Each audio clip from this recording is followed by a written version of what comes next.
सुट्टीचा दिवस असला की उलटं होतं. बायकांचं सगळं पटकन आवरतं कारण की त्यांना बाहेर कुठंतरी जायचं असतं आणि माणसं मात्र मस्त झोपलेले असतात. तसंच भैया झोपलेला होता, त्याच्याकडे श्रावला दिला आणि आम्ही मस्त बाजारला आलो. थोडाफारच भाजीपाला घ्यायचा होता, तो घेतला आणि त्यानंतर मला एक मस्त काम करायचं होतं, ते म्हणजे नर्सरीमध्ये जाऊन 4-5 झाडं घ्यायची होते.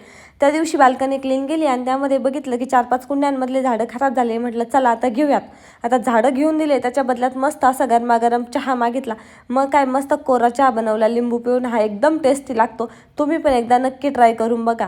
आता आम्ही कितीही प्रकार बनवलेले असले तरी श्रावला वेगळं बनवावंच लागतं. सो तिच्यासाठी मस्त असे पोहे बनवले. त्यानंतर भाजीपाला भरायचा होता, पण फ्रीज क्लीन करायचं बाकी आहे म्हणून म्हटलं चला आहे तसाच भाजीपाला ठेवून देऊयात आणि नंतर क्लीन करून भरूयात. आणि श्रावचं इकडं मस्त पप्पाच्या हाताने पोहे खाता खाता डान्स चालू होता. संध्याकाळी आम्हा दोघांना बाहेर जायचं होतं, पण श्राव मागं लागली म्हणून मामा तिला मस्त मंदिरामध्ये फिरायला घेऊन गेला आणि आम्ही दोघं मस्त कितीतरी दिवसानंतर गाडीवरती PNGला गेलो. तिथं गेल्यानंतर त्यांच्यासाठी ब्रेसलेट घ्यायचं होतं आणि मी एक चांदीचं मंगळसूत्र घेतलं. ते पुढं येताना ओली भेळ खाल्ली आणि रोजचं रुटीन आपलं रात्रीचं चालू झालं. जसं की श्रावसाठी मस्त डोसा बनवला आणि त्यांनी आणलेलं ब्रेसलेट तुम्हाला आधी दाखवते. माझं मंगळसूत्र मी तुम्हाला मोठ्या ब्लॉगमध्ये दाखवते. आता गरम आहे, चटका लागतो म्हणून मॅडम हात पण लावत नव्हत्या. येताना भाज्या तर आणल्या होत्या, पोळ्या मस्त बनवून घेतल्या आणि छान असं जेवण केलं. चला हा ब्लॉग इथंच एंड करते. बाय.